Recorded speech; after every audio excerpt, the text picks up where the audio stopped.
కాసేపట్లో రెండో విడత రుణమాఫీ చేయనుంది తెలంగాణ ప్రభుత్వం. అసెంబ్లీ ప్రాంగణంలో రైతులకు రుణమాఫీ చెక్కులు అందజేయనున్నారు సీఎం రేవంత్ రెడ్డి.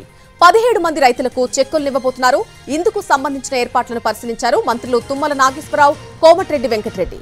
మొదటి విడతలో 11,64,412 మంది రైతులకు 6,034.96 కోట్లు రుణమాఫీ చేశారు.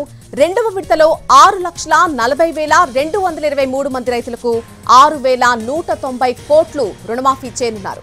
ఇక మూడో విడతలో 17,75,235 మంది రైతులకు 12,224.98 కోట్లు రుణమాఫీ చేయనున్నారు.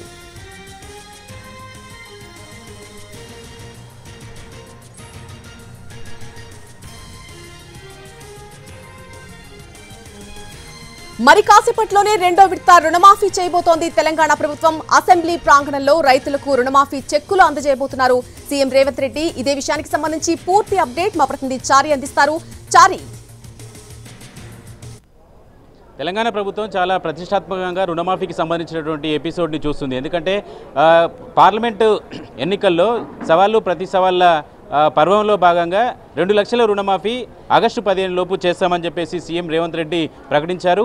దీనికి ఈ నెలనే శ్రీకారం చుట్టారు. మొదటి విడతలోనే రైతులకి ₹1,00,000 లోపు రుణం ఉన్నటువంటి వాళ్ళందరికీ కూడా బ్యాంకుల ఖాతాలోకి నేరుగా డబ్బులు వేశారు. వాటిని ₹1,00,000 లోపు రుణం ఉన్నటువంటి వాళ్ళందరికీ కూడా రుణముక్తి లభించినటువంటి పరిస్థితి. అయితే ప్రస్తుతం మరి కాసేపట్లో అసెంబ్లీలో రెండవ విడతకు సంబంధించినటువంటి రుణమాఫీ కార్యక్రమానికి శ్రీకారం చుట్టబోతున్నారు. 17 మంది రైతులని అసెంబ్లీకి పిలిపించింది ప్రభుత్వం. వాళ్ళకి చెక్కులని నేరుగా సీఎం రేవంత్ రెడ్డి, అలాగే డిప్యూటీ సీఎం బట్టి విక్రమార్క, మంత్రులు తుమ్మల నాగేశ్వరరావు, శ్రీధర్ బాబు వీళ్ళంతా కూడా ఈ రుణమాఫీకి సంబంధించినటువంటి రెండవ విడతకు సంబంధించినటువంటి కార్యక్రమంలో పాల్గొనబోతున్నారు.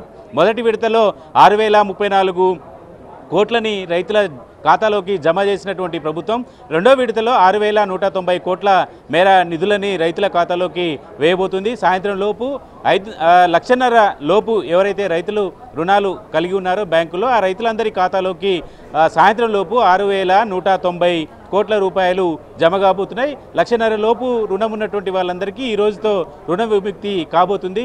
ఇక ఆగస్టు 15 లోపు పూర్తి స్థాయిలో 2 లక్షల రుణాలు ఉన్నటువంటి వాళ్ళందరి రుణాలన్నింటినీ కూడా మాఫీ చేస్తామని చెప్పినటువంటి నేపథ్యంలో ఆగస్టు మొదటి వారంలో ఈ మూడవ విడత కూడా రుణమాఫీ ఉండేటువంటి అవకాశం ఉంది. ఓవరాల్గా చూస్తే మొదటి విడతలో 11 లక్షల మంది రైతులకు బెనిఫిట్ అయింది. రెండో విడతకు సంబంధించినటువంటి విషయాన్ని కనుక మనం చూస్తే 6,40,000 మంది రైతులకి 6,190 కోట్ల రూపాయలని జమ చేయబోతుంది ప్రభుత్వం. మరి కాసేపట్లో అసెంబ్లీ ప్రాంగణంలోనే ఈ రెండవ విడత రుణమాఫీకి సంబంధించినటువంటి కార్యక్రమానికి శ్రీకారం చుట్టబోతుంది. జిల్లాల వారీగా కనుక మనం చూస్తే మొదటి విడతలో కూడా నల్గొండ జిల్లానే ఎక్కువ మంది రైతులు బెనిఫిట్ పొందినటువంటి రుణమాఫీలో బెనిఫిట్ పొందినటువంటి జిల్లాగా నల్గొండ జిల్లానే ఉండి రెండవ విడతలో కూడా మొత్తం 1,37,430 మంది రైతులు ఈ రెండవ విడత రుణమాఫీలో బెనిఫిట్ పొందబోతున్నారు. రెండవ ప్లేస్లో నాగర్ కర్నూలు జిల్లా ఉంది. 80,395 మంది రైతులు ఈ రెండవ రుణమాఫీలో బెనిఫిషరీస్ కాబోతున్నారు.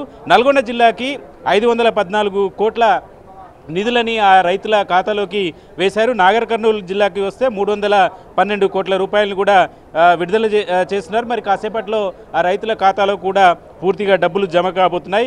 పూర్తిగా రెండవ విడతకు సంబంధించినటువంటి రుణమాఫీకి సంబంధించి మరి కాసేపట్లోనే ప్రభుత్వం లాంఛనంగా రుణమాఫీకి సంబంధించినటువంటి అంశాన్ని నేరుగా చెక్కులని రైతులకు ఇవ్వబోతున్నారు.